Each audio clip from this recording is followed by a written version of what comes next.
नमस्कार, मैं हूं अखिलेश आनंद और आप मेरे साथ लगातार देख रहे हैं हफ्ते के सातों दिन आने वाला शो घंटी बजाओ। इस शो के इस खास हिस्से में हम आपको पश्चिमी भारत की खबरें दिखाते हैं। तो बात करते हैं मुंबई की, जहां अजान हनुमान के बाद अब असली नकली की लड़ाई शुरू हो गई है। राज ठाकरे की अयोध्या यात्रा को लेकर शिवसेना में पोस्टर वॉर और विजुअल कैंपेन शुरू कर दिया गया, जिसके बारे में राज ठाकरे का कहना है कि विजुअल कैंपेन के टीजर में शिवसेना प्रमुख को सुनने के लिए इकट्ठा होने वाली भीड़ की तस्वीर को दरअसल राज ठाकरे की रैली से चुराया गया। हिंदुत्व के उन्माद में उद्धव और राज दोनों की सेनाएं आमने सामने है, लेकिन कौन है असली और कौन है नकली, देखिए।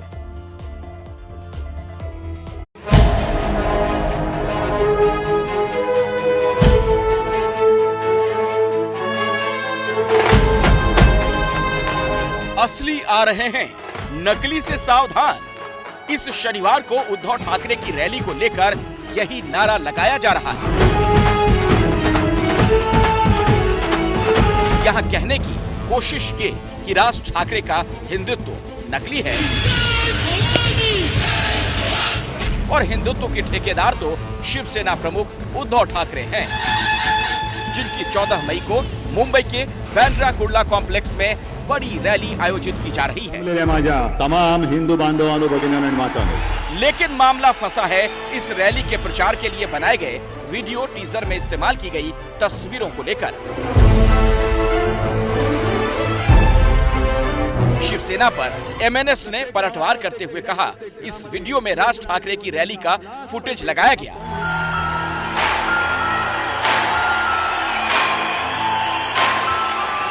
शिवसेना ने अपने ट्विटर हैंडल से ये टीजर जारी किया।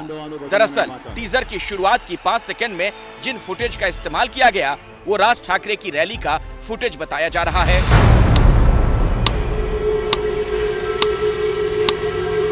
एमएनएस ने सवाल पूछा है कि असली और नकली कौन। इसका जवाब टीजर में इस्तेमाल किए फुटेज को देखने के बाद महाराष्ट्र की जनता को पता लग गया है। एमएनएस ने सवाल उठाने के बाद शिवसेना ने अपने ट्विटर अकाउंट से इस टीजर को हटा लिया है। एमएनएस नेता गजानन काले ने राज ठाकरे की रैली का फुटेज इस्तेमाल करने का शिवसेना पर आरोप लगाया था। ये टीजर शिवसेना ने अपनी जो रैली है 14 मई को उसके लिए किया था। उसमें राज साहब ठाकरे जी की गुड़ी पाड़वा में जो रैली हुई थी उसका फुटेज इस्तेमाल किया। मतलब भीड़ जमा करने के लिए आज भी उद्धव साहब के नाम पर भीड़ जमा नहीं होती है। आज भी राज साहब ठाकरे मतलब पोस्टर पे आदरणीय बाला साहब जी और वीडियो में आदरणीय राज साहब ठाकरे जी का ही इस्तेमाल करके ये भीड़ दिखाई कोशिश में शिवसेना लगी है। शिवसेना की इस हरकत के बाद एमएनएस तंज कस रही है कि उद्धव ठाकरे की रैली राज ठाकरे जितनी विराट नहीं हो पाती, जिसकी वजह से उन्हें राज ठाकरे की रैली का फुटेज इस्तेमाल कर झूठी तस्वीर लोगों के सामने पेश करनी पड़ रही है। इसके साथ ही राज ठाकरे की तरफ से सवाल पूछा जा रहा है कि रैली में क्या मस्जिदों से लाउड स्पीकर हटाने का ऐलान करेंगे सीएम। हिंदुत्व की असली हुंकार सुननी है तो रैली में जरूर आए। शिवसेना कुछ इस शब्दों के साथ उद्धव ठाकरे की रैली का प्रचार करने में जुटी है। महाराष्ट्र में हिंदुत्व को लेकर छिड़ी जंग के बीच अब एमएनएस ने भी शिवसेना से सवाल पूछा है। एमएनएस का कहना है कि क्या बाला साहब ठाकरे की इच्छा को उद्धव ठाकरे अपनी रैली में पूरा करेंगे? क्या मस्जिदों से लाउडस्पीकर हटाने का ऐलान उद्धव ठाकरे करने वाले हैं? इसी से साफ होगा कि असली हिंदुत्ववादी कौन है। एक बयान को लेकर राज ठाकरे की मांग में उछाल आया, वो दिन ब दिन बढ़ता ही जा रहा है। मीडिया में राज ठाकरे लगातार बने हुए हैं। सिर्फ मुंबई नहीं बल्कि राष्ट्रीय मीडिया में उनकी धमक दिखाई दे रही है। यही वजह है कि अब राज ठाकरे की अयोध्या यात्रा को लेकर पहले जो विरोध उत्तर प्रदेश में हो रहा था, अब वही विरोध मुंबई में भी शुरू हो गया। बीजेपी अपने नेताओं को चाहकर भी राज ठाकरे का विरोध करने से रोक नहीं पा रही। आखिर ऐसा क्यों है, देखिए आप। यह है महाराष्ट्र नवनिर्माण सेना का चुनाव चिन्ह। ये चुनाव चिन्ह है ट्रेन का इंजन, और अब इंजन में लगने जा रहे हैं 11 डब्बे। जी हां, ट्रेन के 11 डिब्बों में भरकर एमएनएस कार्यकर्ता राज ठाकरे की अगुवाई में 5 जून को अयोध्या पहुंचने वाले हैं।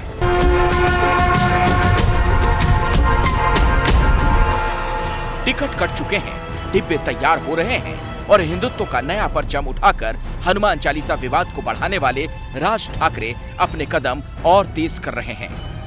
राज ठाकरे की अयोध्या यात्रा को लेकर उत्तर प्रदेश बीजेपी के कुछ नेता विरोध कर रहे हैं और इसमें अब मुंबई बीजेपी के प्रवक्ता संजय ठाकुर भी कूद पड़े हैं।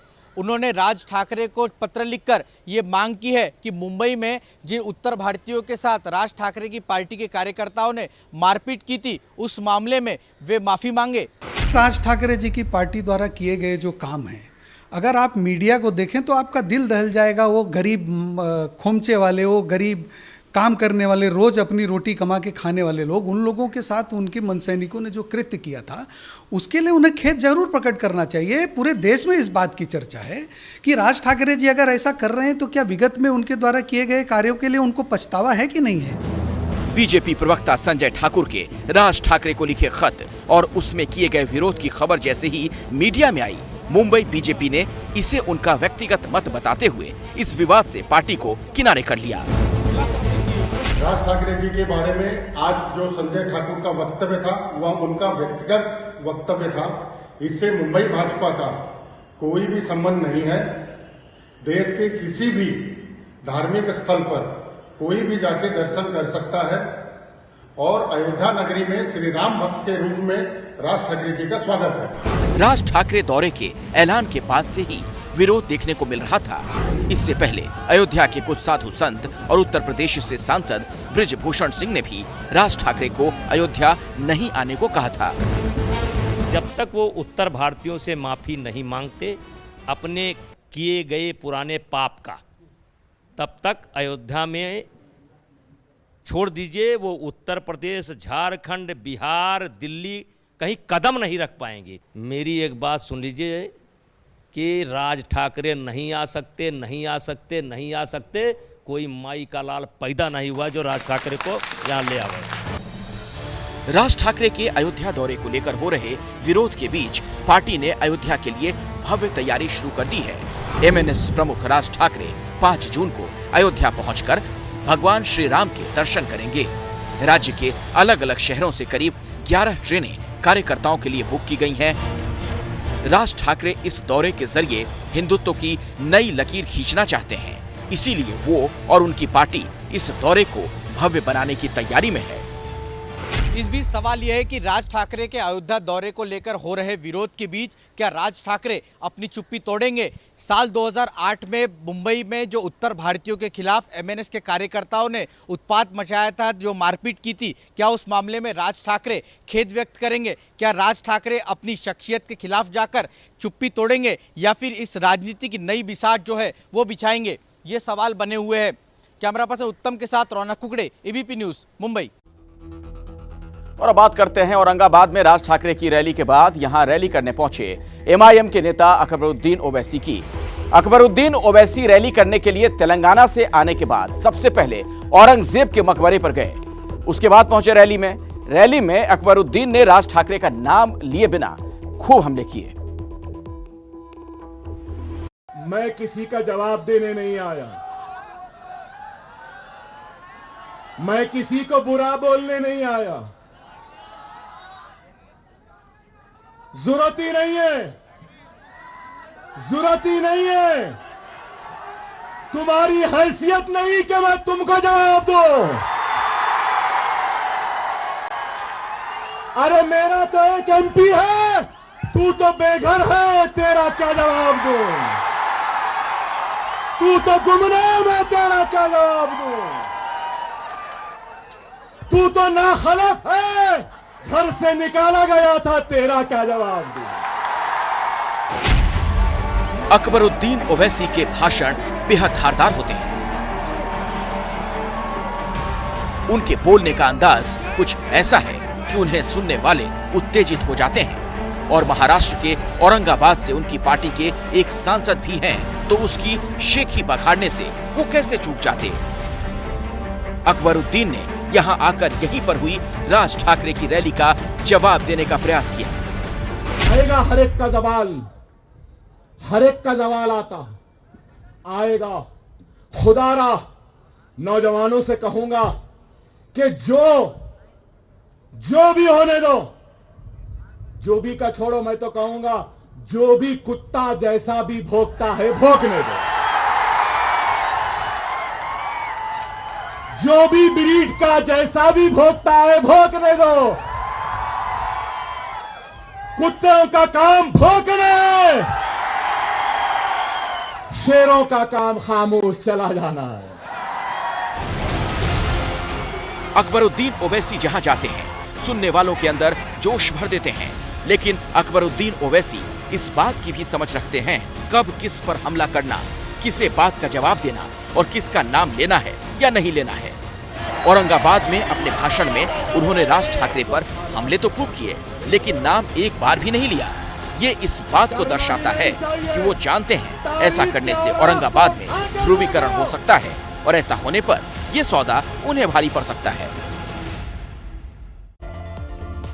शिवसेना के सांसद संजय राउत के बार बार सवाल उठाने और आरोप लगाने के बाद महाराष्ट्र एंटी करप्शन ब्यूरो ने व्यापारी जितेंद्र नौलानी उर्फ जीतू नौलानी के खिलाफ लुकआउट सर्कुलर जारी कर दिया है। नौलानी पर आरोप है कि वो बड़े बड़े व्यापारियों से वसूली का काम करता है और इसके लिए वो ये दावा करता है कि ईडी के अधिकारियों के लिए ये काम कर रहा है।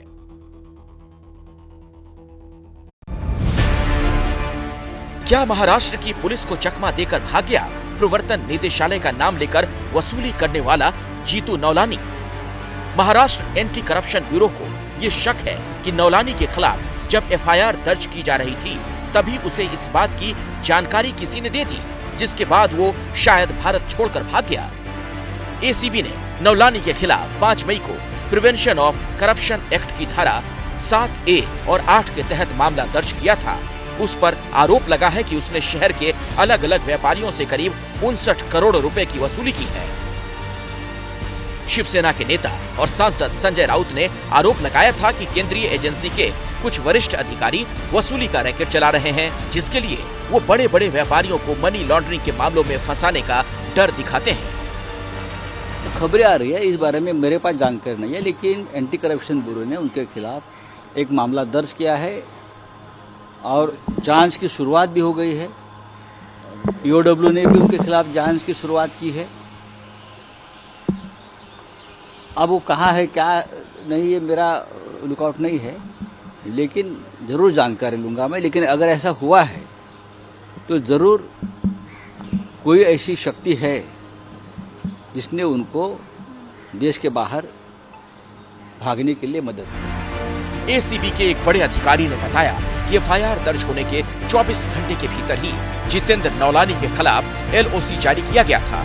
उसे बयान दर्ज करवाने और पूछताछ के लिए कई बार समन भेजा गया था, लेकिन वो अनट्रेसेबल रहा। एक अधिकारी ने बताया एसीबी इस बात की भी जांच कर रही है कि क्या नौलानी ईडी के अधिकारियों का सिर्फ नाम ही इस्तेमाल करता था या फिर वो सच में किसी ईडी अधिकारी के संपर्क में भी था।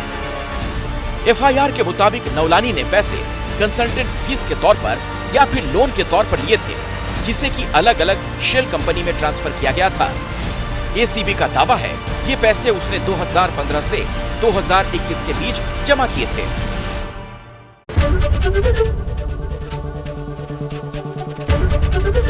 एबीपी न्यूज आपको रखे आगे।